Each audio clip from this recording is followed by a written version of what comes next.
Okay, Bismillah ar-Rahman ar-Rahim. Assalamu alaikum wa rahmatullah, and a very good afternoon to another live, the Dawah Hour with me, your host, Nadeem Ashraf, and not Imran Hussain. In fact, we got a better replacement, alhamdulillah. No, I'm not better, but a replacement today. We have brother Richard Coupland. How you doing, bro? Alhamdulillah, I'm good. Assalamu alaikum, everyone. How are you guys Walaikum doing? salam wa rahmatullah. Alhamdulillah, all good, bro. You're a regular here, and this is probably your channel, so I'm kind of introducing you in your own channel. But alhamdulillah, it's all good. You're new to the show, so welcome to the show, bro. Thank you I for hope having you me. enjoy it. I hope this becomes of benefit to you and those who are watching, inshallah, because that's the whole point of these shows, yeah, to give it some value, some benefit. And to my right, I have brother Johnny, who's now a regular, mashallah. How you doing, bro? Assalamu alaikum. Alhamdulillah, Alaikum good. salam wa rahmatullah. You were missing yesterday, bro. We missed you. The public was Yeah, demanding. bro. Yeah, it just had something to do for the family. So, Okay, it was good to see you back. So, brothers, Alhamdulillah. sisters, I can see you coming on, mashallah. So, Sister Fahila, Zar, Khan, and Ariba are saying salamu alaikum wa rahmatullah. So, wa alaikum salam, sisters. Do one thing, those of you who are logging on, share this on your Facebook, on your social media, so that others can also benefit. It's going to be a very interactive show, inshallah. There'll be some lot of benefits. We got two experienced du'at to my right and left, alhamdulillah. And so let others benefit from this. Richard, yesterday, Yeah. we touched upon quite considerably on the discussion of characteristics of the caller, like what kind of traits the one who calls to Islam should have. And we touched upon ikhlas and sincerity. This is one of those things which is important, not just in the dawah, I'm sure you agree, but all in our worship. So we discussed that.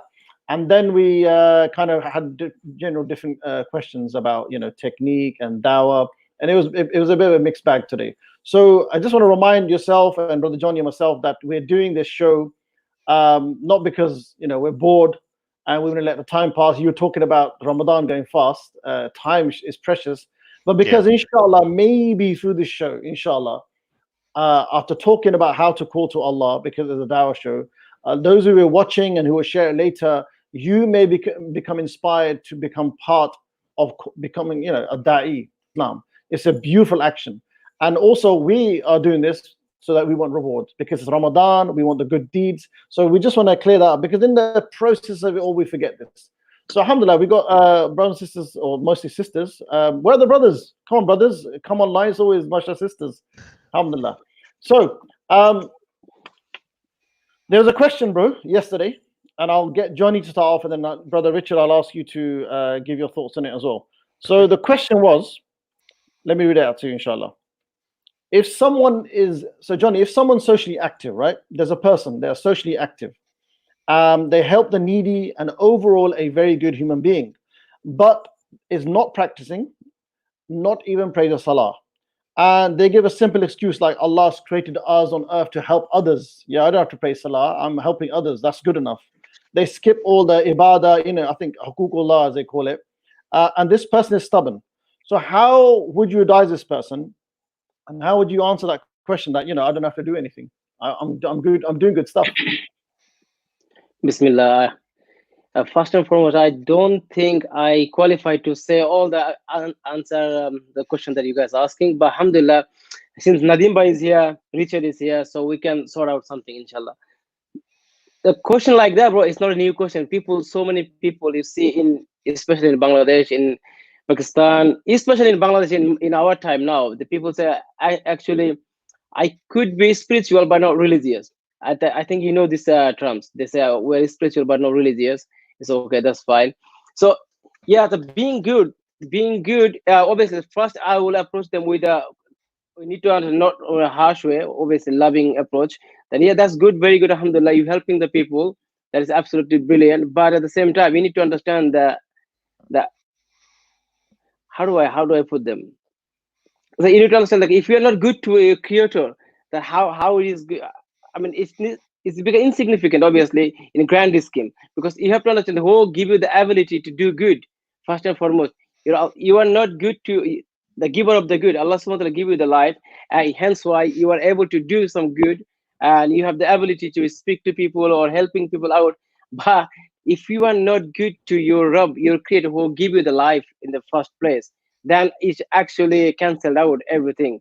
And that's not undermining that whatever you're doing, you're helping the poor, needy. It's not like we're not ignoring that at the same time. That is important, but you need to understand the fundamental of the good. What is good in itself? And if we analyze the what is good in itself, we need to recognize there is a creator, and you need to obey what he said, and then you follow up from there. I think I will add Richard here, so explain the rest, bro. No, I think I've maybe similar points to you, but I would say that I think Islam is all about rights, and Islam has rights of the creation. So rights of your family, rights of animals, rights of all of creation around us. But before that comes the rights of the creation is obviously the rights of Allah, and these are higher rights.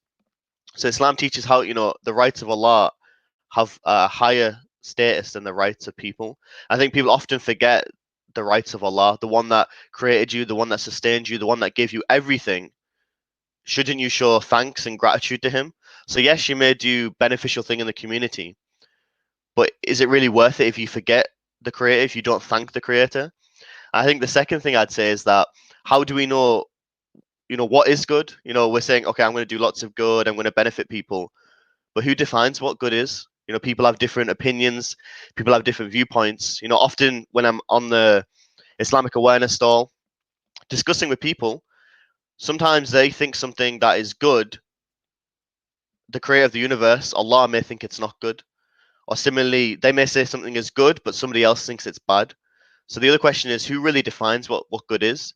And we would say that ultimately, the one who knows everything, the one who has wisdom of everything, he decides what's good and bad for creation. So I think that's something that often we forget. We forget that Allah has rights as well as the creation, and also what is ultimately what is good. Brother Nadeem, I'm not sure if you bring any other angles in or. No, excellent, mashallah. Good. Thank you, Johnny and Richard. I wanted to add a few points on there. This question I've had in a different form in other ways on the stores online, and the question, it can be linked to that. It's from the form of humanist or humanism, right?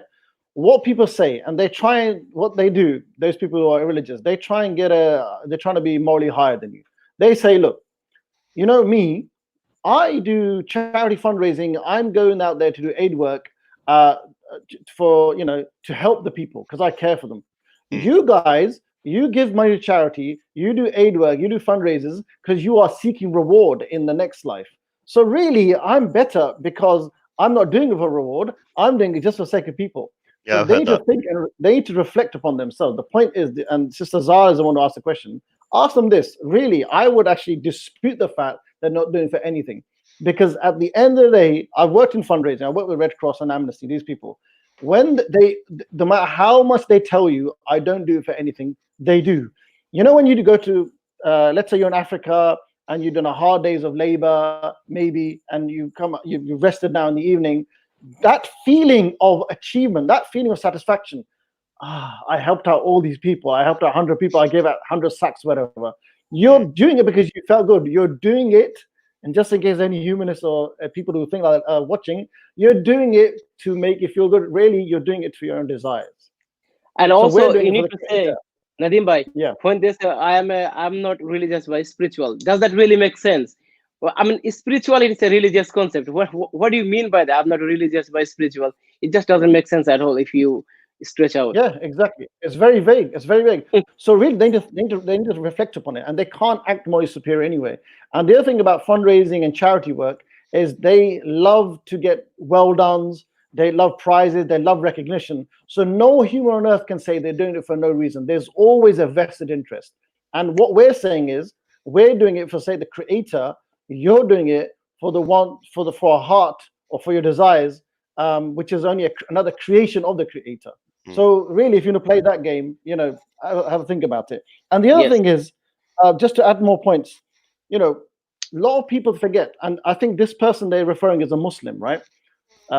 Muslim, they profess to Islam, but they think, no, I don't have to pray, I don't have to do fasting, I don't have to do all these actions. I'm doing all this hard work, I'm sweating day and night.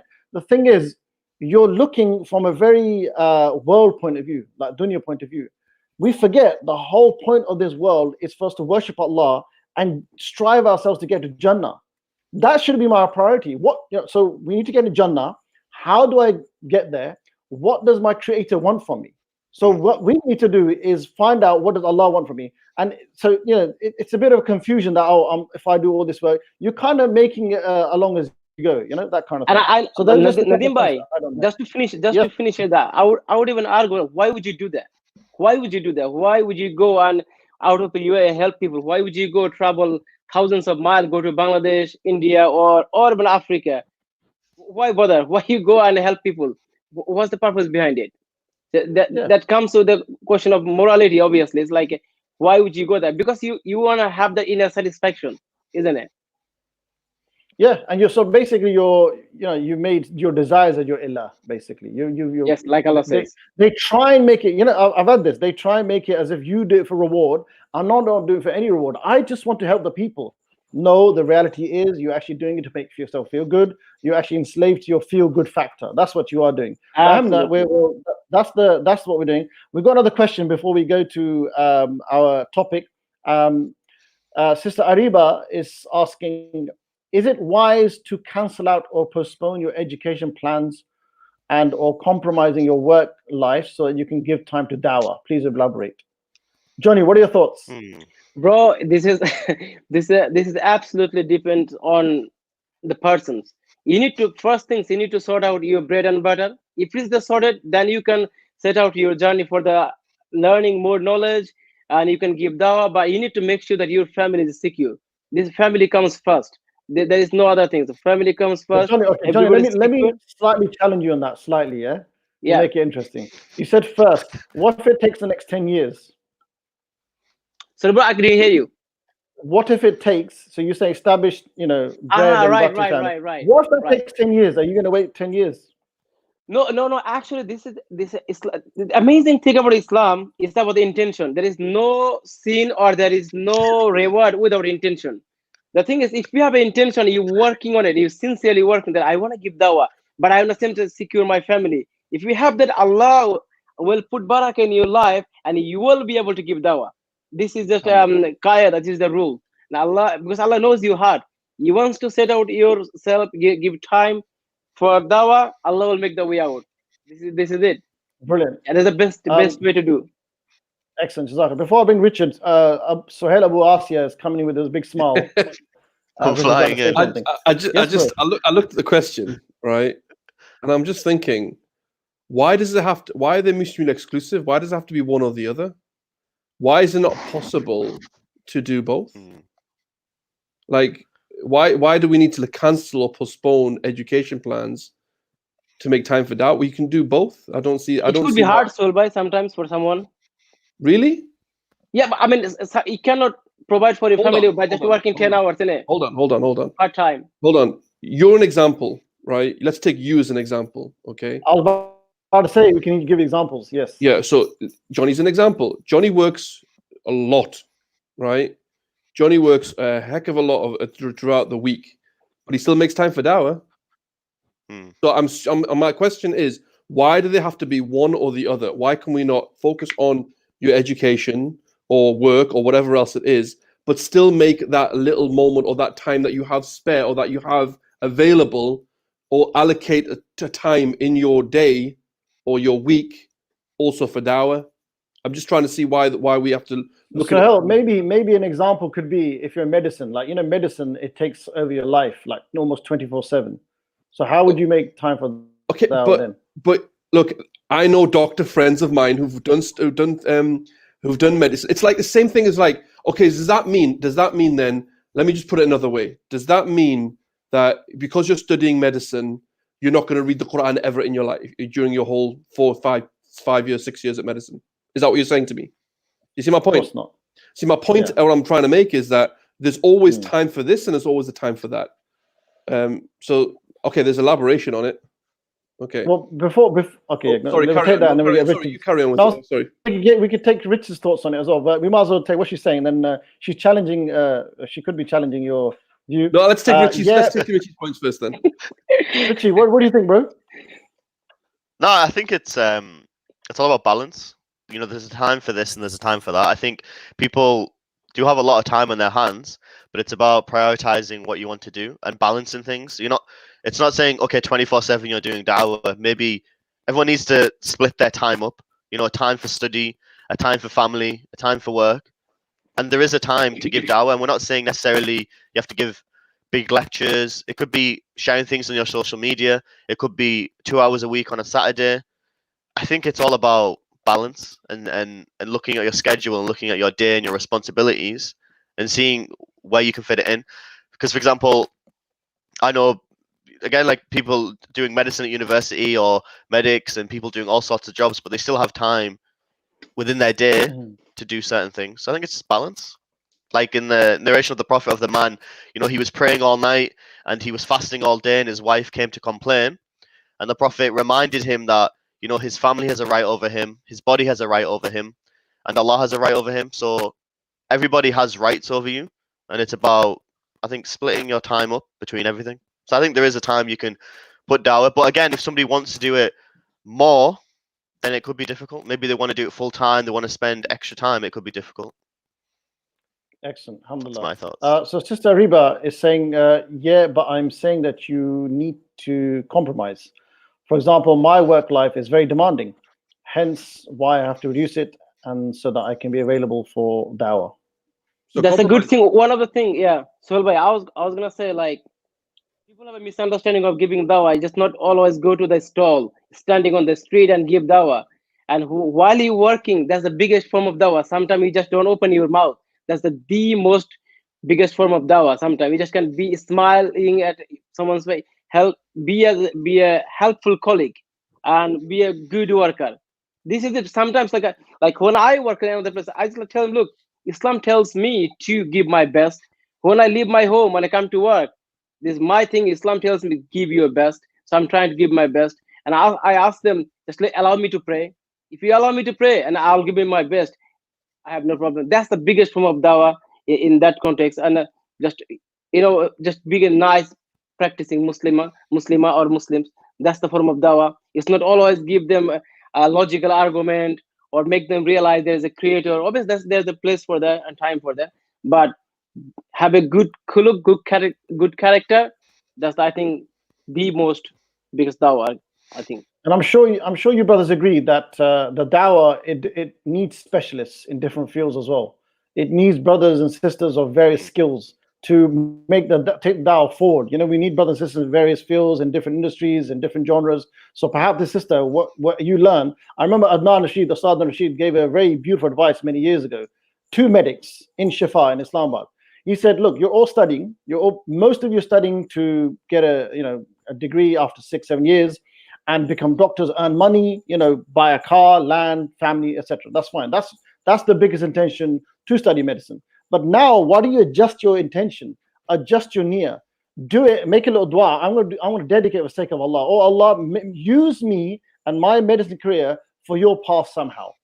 So just by correcting your intention, and like Johnny said earlier, Allah will create the ways. Allah will make ways for you. So anyway, we've gone on this a bit too much, inshallah. This discussion will continue.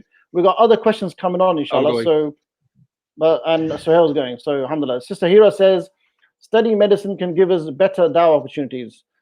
So like in the wards, in hospitals, we can quite easily give dawah to patients attendance anytime. Excellent, alhamdulillah. Again, using that example, whether you're in a hospital, you're in a business, you're in a workplace, you interact with human beings. Unless, maybe in the future, when AI takes over and there's robots and you're the only human being, that's different, yeah? Or maybe you can give dawah to the robots. That's another 50 years, bro. Yeah, it's coming soon. But right now, we're always in touch with human beings. And this is why it nicely segues into the topic of initiation, which we'll come to, or we may not come to, because there's a lot of questions coming. So how to start a conversation. Sister Samreen says, and we'll put focus on the question, inshallah. And before we do that, brothers and sisters, have you shared this? That's my question. You're asking the question. Let me ask you a question. Have you shared this live? Have you shared it on your WhatsApp status? Have you shared it on Twitter, Instagram? Let other people enjoy and benefit from these shows. Not just this show, but the ones that are going to come after, inshallah. Yes, like and share. Go mad. It's free to share. Subhanallah. Right. So Aisha Tariq says both could be done simultaneously. I agree. Hira says yes, same here. Fatma Waid, yes, good character comes first. Sister Samreen has a question. What is your advice for introverts who are interested in getting involved in dawah but lack confidence? Yes, Richard Coupland. What's your? Are you an introvert? Honestly, I don't know what I would be, introvert, extrovert.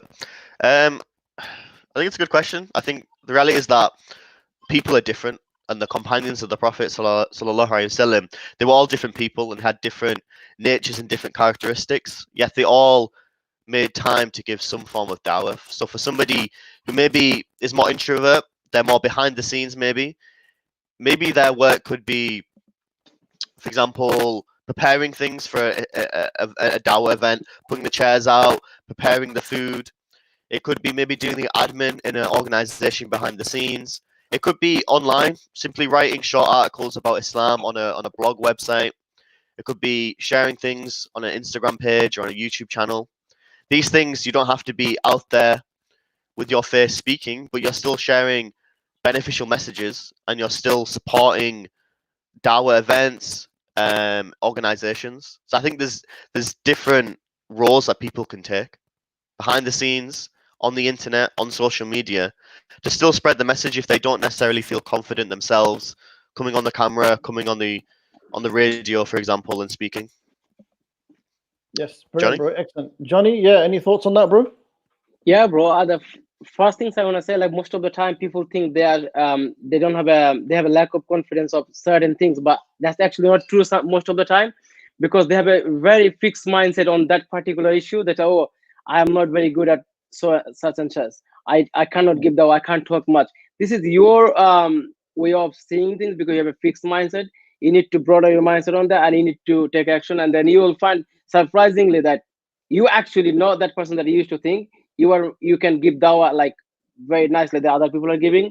Like that when Nadeem Bhai talks, like I wish I could talk like that. Like Nadeem Bhai is an amazing person, but at the same time, like I thought like I could never do that. I can never give dawah. But it's been 10 years now. Now I actually can give dawah. I go to the street, I speak to anyone with the confidence. It just, you need to take the initial step. You go there, don't, I mean, what is it? Don't think that you are actually shy. I know you know yourself, but sometimes we just don't know ourselves very well. You need to try out everything. I need to have a growth mindset that I can do it. Yes. And then you try out. If you don't know, then at least you have to try 10 times. That's what the experts say. You try in minimum 10 times with a full sincerity, then you will know actually what is your expertise, what is your weakness. Otherwise, you don't know. You know what I mean? Brilliant. No, really, really good points, man. And Richard also gave some really good advice, and it's a really good point that dawah is all rounded. It's not just speaking. It's not just speeches. It's not just street dawah. There's so much you can do. You know, but this is also, I want to add quickly, is, and this may come to a shock to some of you, but my default position, I'm actually an introvert. I'm actually a very shy person. You know, when I was young, when I was a child, and a lot of people are like surprised, because you know, when I'm in the streets, it's the dawah and it's the love of Allah, and it's the you think about the power of Allah, it gives you that confidence, that drive. But really, I'm actually a shy person, and so I want to get maybe some of the brothers who are watching, or mostly sisters and a few brothers.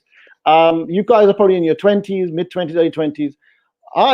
You know, alhamdulillah, and I always have to say this. Imran always doesn't like me saying this, but you know, he's not here, right? It is a privilege, it's an honor that I'm involved in the dawah. And alhamdulillah, Allah gave me this honor to be in a dawah stall. The first was 1994. I remember, and this is me, an introvert, going towards a stall in 1994. I was trembling. And not because I was going to speak or I was going to give out, you know, leaflets. My job for that day, I remember the brother Amir said, just stand behind the table and set up the table and stand there. That's it. I was even nervous of that because that's how much of an intro I was. So, but what happens over the years? You observe other du'at, you observe other brothers who are skilled, and you know what? You just learn this thing.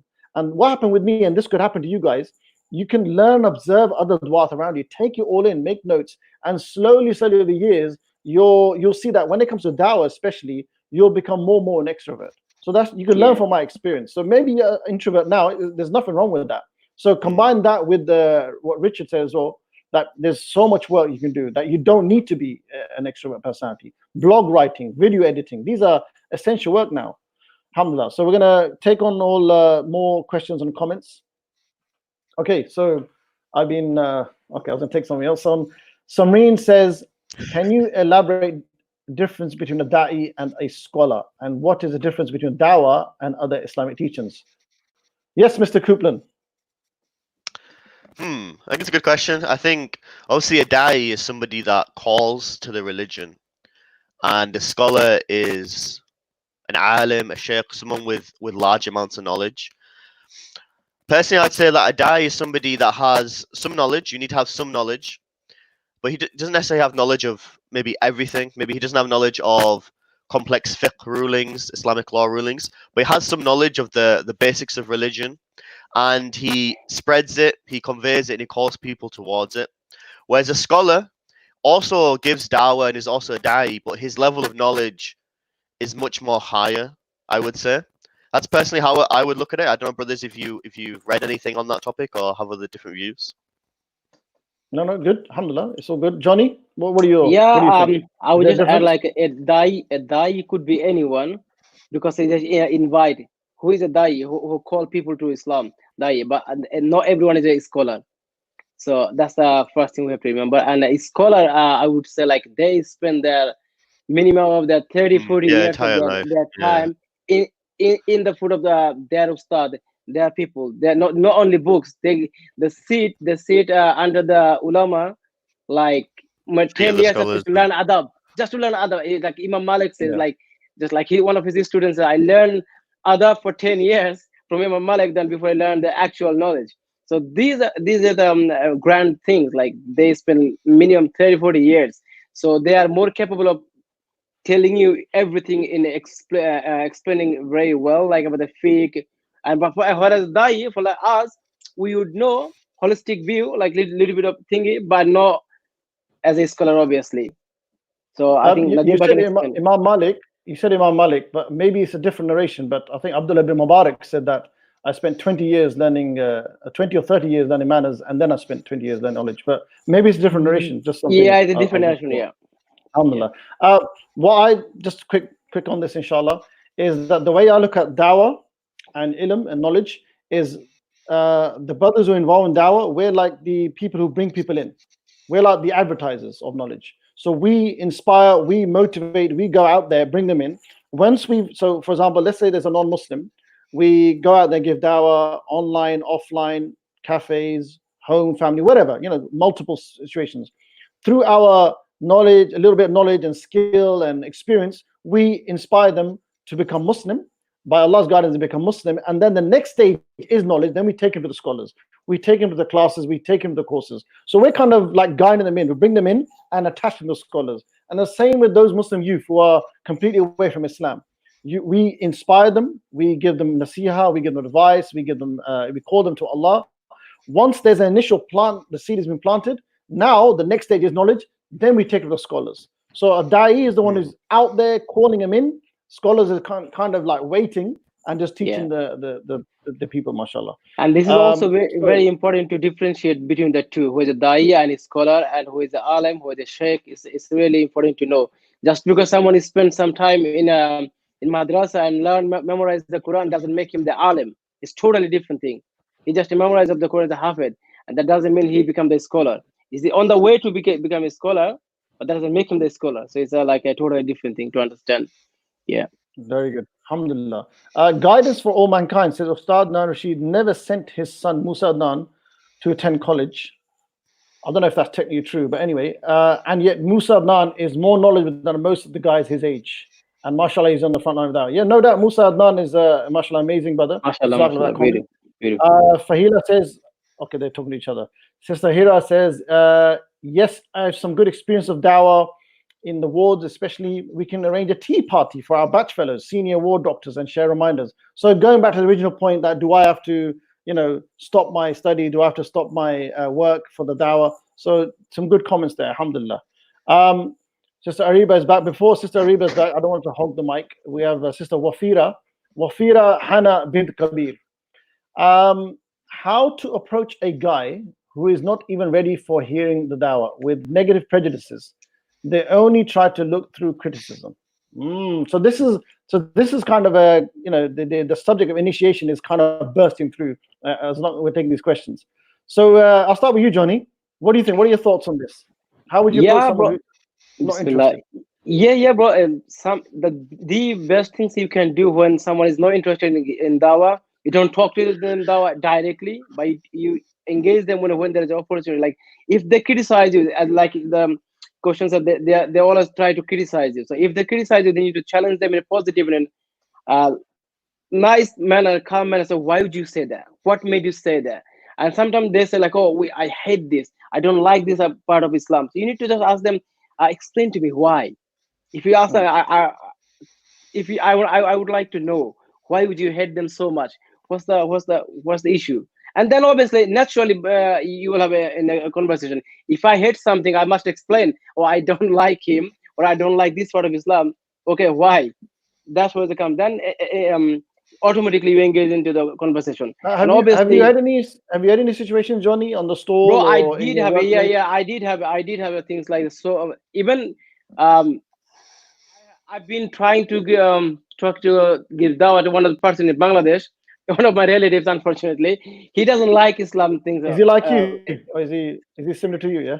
No, he's a doctor. He's a doctor. So, Oh, he's but a doctor. Okay. I'll give you the good. I'll give you the good news. Yeah, I've been trying. It's been 10 years.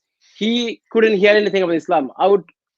That's why for the last 7 8 years, I would call him on a regular basis just to speak. Right. How you doing? How is the So practice you were going on? persistent, basically. You persistent. Yeah, You never gave I up. was talking to him Yes. every day, but I never spoke about Islam because I know that he doesn't like about Islam.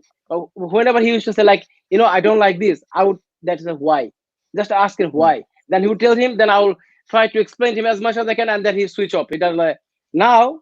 After 10 years now, this brother learning Quran now. He's praying, and mashallah tabarakallah. On the other day, he told me since it's a pandemic, I'm getting ready for myself. Like if anything happen, may Allah accept me. And he's praying. He's Oh, totally. mashallah. But it took 10 years, bro. It's from my personal experience. That Mm. brother took give me. But I never give up because that brother, I love him so much. He's on my relatives. He's my family, so I can't give up on him. But alhamdulillah, now he's by the permission of Allah, he's on the right track. He's praying. He's learning Quran. Imagine that. But that guy didn't. Brilliant. I couldn't speak to him Alhamdulillah. about Islam before. Excellent. Richard, have you had any experiences where you've approached a guy who they just don't want to listen? They've got so much negative. Like in this situation, my advice would be sincerity and being patient. Like Johnny was saying, it naturally people aren't going to change immediately. So take the example of myself. Before I became Muslim, I had very negative thoughts about Islam. Thought Islam teaches, killing of innocent women. Used to think the Prophet Muhammad, peace upon him, was a warmonger and negative things about him. But there was one sister who was sincere and she was patient and she would try and engage with me. She would, share books with me, share videos with me. And it wasn't overnight, but with time, I started learning more and changing. So often I think we feel that people maybe have negative thoughts about their religion. We're going to tell them one thing and suddenly they're going to change. But often it can take time. And the point is to be sincere, to be that you sincerely want to help that person. And again, be patient and try and just share what knowledge you can slowly through time. And you don't know what effect that may have on that person. Excellent. Alhamdulillah. We have Sahel. He wants to do his usual chiming in. Is there a chiming in going on? Sometimes you've got to chime in. Yeah, go. Yeah. I want to make a couple of points, but you go first. No, Bismillah, you go first, please. You're the Amir, man. Go. Bismillah. No. Okay. Well, so look, my point is that it's your mindset. So when it comes to, for example, I want to use a Dawah stall as an example because, for example, Leicester Square, London. The reason why I like Leicester Square, London is because I know most people are not interested in a conversation, let alone religion, let alone Islam. They're not interested. But I go there because I love a challenge. That's maybe just me, right? So the mindset should be that people are by default, especially in London, Leicester Square, they're not interested. They don't want to hear your Dawah. They've got so many prejudices. But that's what you need to understand as a da'i. That's the whole challenge. That's where the challenge, the enjoyment of the conversation. But the thing is, psychologically, when I've gone to Leicester Square, they may give the impression they're not interested. But the skill of da'i. Again, I emphasize that you need to rapport building. You need to have banter. This is just my style. If you approach very nicely, with a cool demeanor, then most people will respond. They may show they're not interested. But eventually, once you get past that hard demeanor, they actually want to listen. So that's one thing, the mindset. The other thing is the more you're involved in dawah, online conversations, dawah to your families, because there's sisters here. I'm trying to think of a sister's perspective. You're engaging with your cousins and family members, calling them, video call, whatever. The more you do this, I really believe, you will find different ways of starting a conversation. You'll find what are their buzz points. You'll find. So with this particular person, I'd not even do dawah for a while. I'd get to know them. I'd see what they love. Maybe this person loves science. Yeah. So I will do some research and say, so what do you think of Newtonian quantum physics and versus this, whatever, think, just to impress them. They go, well, my opinion is this, and get them into the conversation. Universe from nothing. Yeah, universe from nothing, exactly. Or it could be philosophy, it could be anything. Find out what their interests are, and then slowly they'll see that you're actually a person that also wants to converse with them, and eventually they'll discuss with you. Yes, so any thoughts? Yeah, so I mean, I was going to add in terms of like the experiences that we've had on the Dawah stall itself. Okay, so I mean, for example, we've had EDL members come on our Dawah stall. We've had, we even had. I remember a long time ago, we had two old women who used to come every time we set up the Dawah stall. They'd be walking by, and this happened quite a few times in a week. They would be walking by and they'd just be cursing the Dawah, cursing Islam, and say this, some really terrible things about Islam. And they just kept on doing it every week. We didn't ignore them, but we didn't engage in like having an argument with them. We just said, listen, this is not what we're here for. We're here for this, this, and this.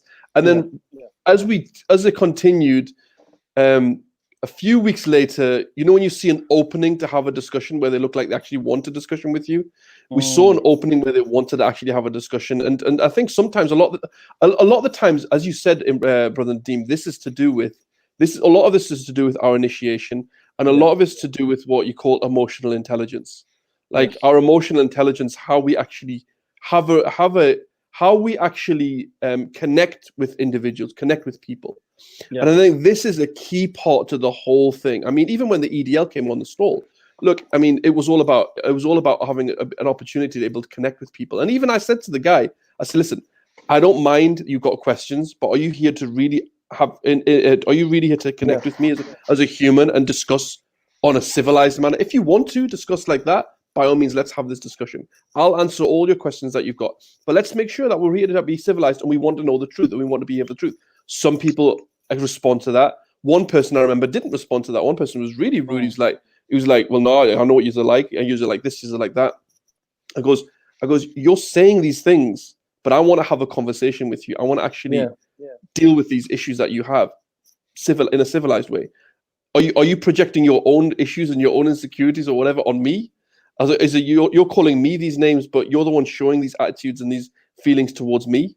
So it was all just about trying to get them to think about these things, and and alhamdulillah, a lot of the times that we've had a lot of these incidents that happen on the stall, we've had a lot of success. So I think it is a lot of the times it is trying to relate to what the person and empathy is a huge thing. Empathy is a huge part of it, but also just trying to understand, where they are coming from. Yeah. Because 100%. Putting yourself in their shoes and understanding it from their perspective, maybe that's key to the whole thing. Like we need to do more active listening. I think because a lot of brothers and sisters think, if I give this person a whole lecture and I keep going, like let's say we use the go up approach. If I go for the whole go up for 15-20 minutes, hopefully they'll get it and ding, light bulb moment, and they'll come to Islam, all the prejudices go away. No, you need to hear them out. You need to let them have the rant. Let all the nonsense and rubbish let it come out. Once it's dumped out, you'll see that they'll feel better. Yeah. Now I say, okay, let's take it step by step. So brothers and sisters, don't always think that you have to give them a lecture. That's the other thing. They think that we have to give them dawah is lecturing. I give them evidence after evidence. Let me throw all this delete at them. You might as well just get a book and throw at them, right? That's the way some of the brothers operate sometimes. So here's another book. But don't do that. Listen to them first, and when you listen to them, when you get them to talk, they feel amazing, and then they want to listen to you because you've listened to them, you've given your ear. Listen to them with the intention of understanding, isn't it? Yeah, exactly. Yeah, exactly. Bilal Malik says, "Wa alaikum salam." I'm saying, I'm highlighting that because Brother Bilal is from my town. I'm really happy that someone from my town is coming to an online session, especially this town, because what this town like. So alhamdulillah. personal victory there. Okay, so we've got other questions coming through. I think what we'll do is next week we'll definitely start on initiation, because initiation is a wide ranging subject. It's initiation which is of various levels. One is how to start a conversation, people skills, emotional intelligence.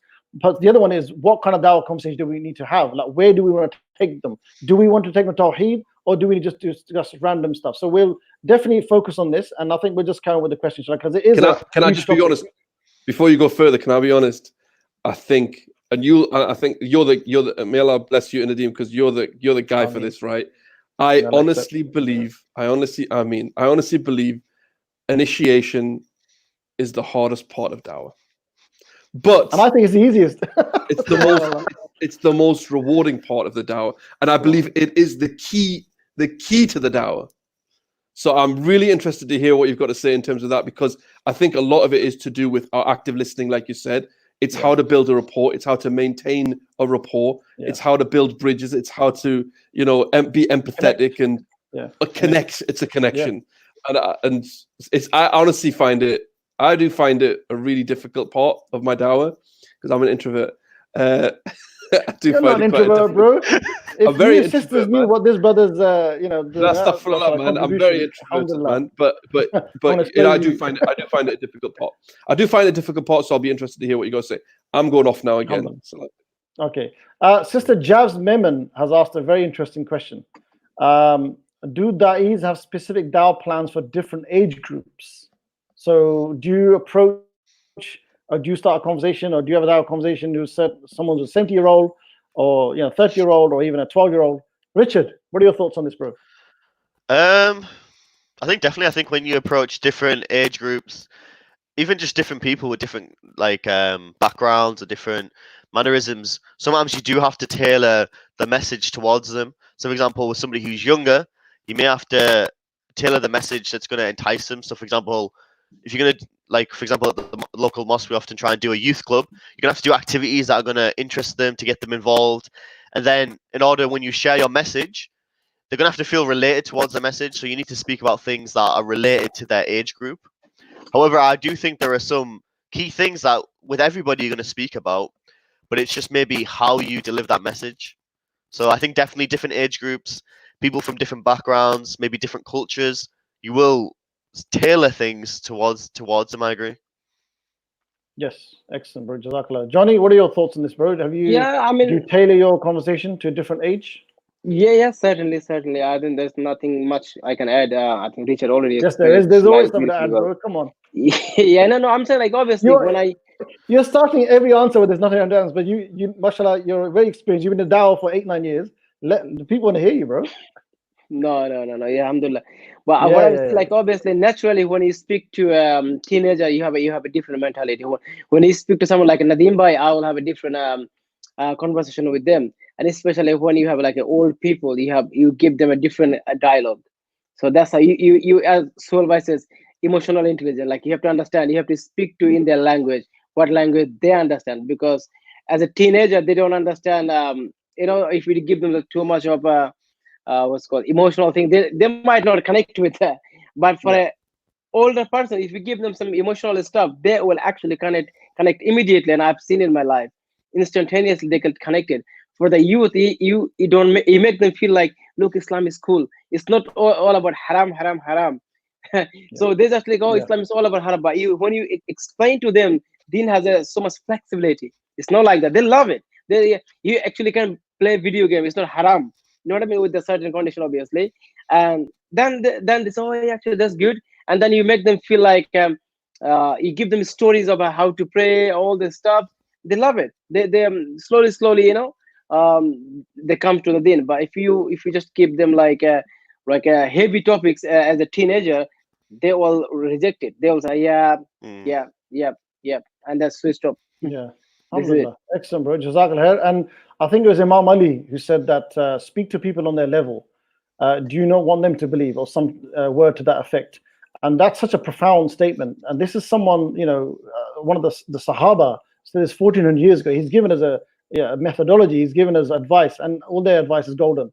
So, for example, again, on the stall or face-to-face, from personal experience, if I'm chatting to an elderly gentleman because in London, I do remember if I go a certain day and certain time, it's the elderly that come to the table. They're more interested in chat. So for him, I'll say, hello, sir, how are you? I'll speak a bit more like gentlemanly, maybe a bit more chivalry and that kind of thing. But when I see a brother, maybe a younger guy, I say, what's happening, bruv? Let's have a chat. You know, what's that, geez? That kind of thing. So they like that, you know, because if you chat to a young guy, like you were saying, Jody, if there's a 15-year-old, say, hello, sir, how are you? So let's juxtapose this position with preface it with, you know, if you use these big words and you, as if you're on like a philosophy lecture, you've lost him. You've just gone over the head and you've lost your chance. But and again, at the same time, if you chat to someone 70-year-old, you want to say, "What's happening, bruv? Give me a high five." You want to do that, yeah? You would approach it with a certain demeanor, with a certain respect, yeah. What's happening, geez? Yeah. So geez is short for geezer, and geezer not in Pakistan. The geezer, you have the water thing. Geezer is like a bloke. Anyway, just a little thing. All right, Johnny. You talk about my growth mindset and everything. This is something you're reading. You told me how to develop our willpower. Sister Noura is asking this. Wallah. So it's a good thing. Like I took a course of like do you remember that the course Sheikh Abdul Rahim Green did, like a willpower? Yes. That was I've actually attended one of his things. I'm not in the whole course. But is that the answer? Yeah, no. I'm saying that that's related to that. Actually, I just remembered that. That was a while ago. Alhamdulillah. So yeah, first and foremost, like as I've been talking about the last few days about the growth mindset, fixed mindset, critical thinking. So it all comes to the play. Like I've just recently studying on that critical thinking on growth mindset, and I just found out, subhanAllah, it's all related to Islam. Before I answer that, I'll tell you why it's related to Islam. I was listening to one of the professors who was explaining. She was explaining that a person who has a growth mindset, they will not hide the knowledge. They will actually tell you everything. As a good teacher, they will tell you everything. Whereas the fixed mindset, what they will do, they will try to hide the information so that they look cool before you. They don't wanna share everything. But that relates to Islam. Our Prophet says you can't hide knowledge. It's haram to hide knowledge. Imagine that. So it's like, it's a long time ago. Our Prophet already said that, alhamdulillah, that's a growth mindset. Islam is all about growth mindset. That how can I have a willpower? First and foremost, you need to ask yourself that you need to understand that I can do things. I can sometimes, like, you know, when I used to give dawah, I remember the Salahuddin took me in Hyde Park. That's willpower, and he told me speak to this guy, and the guy was smashing me with his answer question, and I'm looking at Salahuddin. I was like, he's gonna help me. He's actually standing there, not doing anything. I felt so helpless, and the guy that is smashing me, and I felt a little demoralized on that. But after that, Salahuddin took me aside. He said, "Bro, look, this I did intentionally, so that you can learn how to do it. Next, watch me how I engage in the conversation." That was Imran as well. So I was watching them for a month, and then I was getting into like, yeah, I can do it as well. The first I think they enjoyed it as well, bro. You getting smashed, bro. You know, they always do. They put me in a situation that they like to see me getting smashed. So yeah, I mean, that's how you observe people how to do that, and you need to understand, like, with the help of Allah, we can do anything. First and foremost, you ask Allah to give you the self-esteem, confident, and you work towards, inshallah. Brilliant, bro. We've only got minutes left. Richard, what do you do for willpower, bro? You know, any tips, any ideas? Honestly, bro, I don't know if I'm the best person to ask. You don't have willpower. I don't think so, to be honest. I appreciate your honesty, mashallah. I think as Johnny said, like, often it's throwing yourself into the situation, and with experiences you'll build upon it and you'll learn through doing it. So you know, just really quick point on that, because we're going to wind up. No? Oh, I'm just telling you here we're ready to end, but okay, very quick point. If I'm obsessed with a few things, one is dawah, and the reason why I'm obsessed with it is because I'm greedy for rewards. So what you should do, if you, for example, this willpower could be applied to dawah, could be studies, anything. What you need to do is look at the vision, what do you want from it, and how it's going to benefit your life. Dawah for me is going to benefit my life in this world and in the next, especially the next. So once I've got that inside my heart and mind that I need to survive, I can't survive without dawah, then automatically your willpower increases. That was just one tip. but we can discuss it another time, inshallah. So is that it from us for today, Sohail? Yeah. Time About up. two more minutes or so left, but final A words. lot of questions. But I left. think for the willpower stuff that you're talking about, I think isn't it key? Isn't salah key? Like things like salah and fasting and things like that, because the whole point on salah is to give you that regulation, that motivation, and it gives you a strategy, like a regulation more than anything else. It's a prioritization, like Nadeem Bhai says. When you prioritize that I want to do things and why you want to do it, ask yourself why I want to do it and how significant role it will play in my life, and then you automatically drive yourself like that. And I don't think there is any tablet that you can have and you will have willpower. It's nothing like that. There is a quick fix. There's a quick fix on that. Is just read the lives of Sahaba, because I really believe when you read the lives of Sahaba, their willpower, subhanallah, that's also putting effort. You need to put effort. Obviously, that's also pick up the book and read every day. That's a struggle. Yes, exactly. So you can listen to audio live Sahaba, you can read it, you can there's multiple, there's videos, but when you study their life, the willpower they had, the things they went through, and to just to learn knowledge, just to worship Allah, just to defend Islam, it's unbelievable. It's another level. And the more you read that, the more you think if they could do it in those circumstances, in the desert heat, then me with all my immunities and comfort, of course I can achieve anything. So yeah, we got a living example from the Salaf, alhamdulillah. We got more questions, but I think we could leave them for next week. Final words, Brother Richard, advice.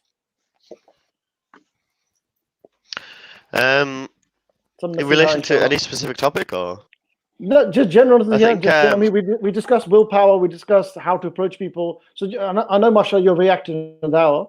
Alhamdulillah, may Allah, preserve you and give you a reward. So, any experiences that maybe there's mistakes you did, and now you would advise brothers and sisters not to do these mistakes.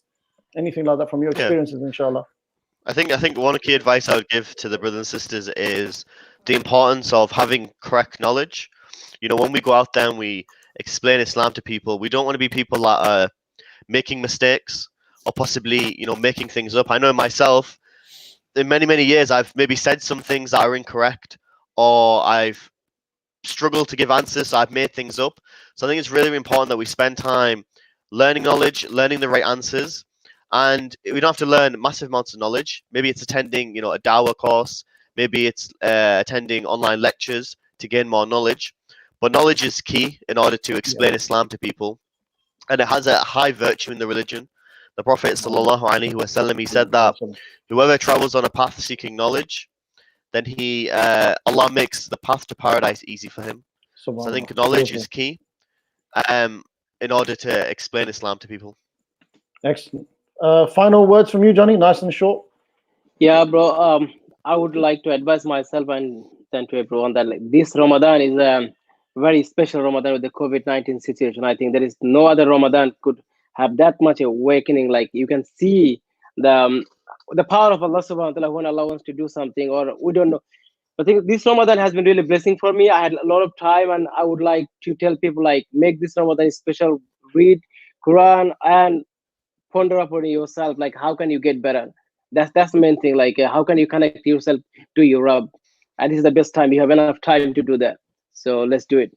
Excellent. Alhamdulillah. Jazakallah khair. So there's really good questions. I'm going to make a note of these questions and we'll try and entertain next week. And my last thing would be practice makes perfect. Brothers and sisters, get involved in the Dawah. It's very rewarding. It's very satisfactory. So the more you get involved, the more ways you will learn. The experience will give you tips and ideas of how to overcome these questions that you're asking. So yeah, that's it from me. Practice makes permanent. Thank you. Practice makes permanent. Okay, not perfect. Okay, so he's perfected my sentences there. Jazakallah khair. So yeah, brothers and sisters, same time next week, and stay tuned for. This is where Sohail comes in and takes over. Sorry, assalamu alaikum. Brothers and sisters, please stay tuned. We have our live charity appeal for IDC, the Islamic Diversity Center, which Newcastle Fast FM is a part of. So I'd like you all please to stay tuned, stay involved, inshallah, and watch out for the next show that's coming up. We've got Yusuf Chambers. We've also got Ilyas Kermani and a few other guests that'll be here to tell you a little bit more about the education department in the Islamic Diversity Center. So please stay tuned. and hopefully, inshallah, we can teach you. Well, we can share some of the stuff that we're doing, and inshallah, if anyone wants to take some of these things on, by all means, do so, or even get involved. So please, yeah, that'll be coming up next, inshallah. So all right, see you guys next week on Saturday, inshallah. Inshallah. Assalamu alaikum. Wa alaikum salam wa rahmatullahi wa barakatuh.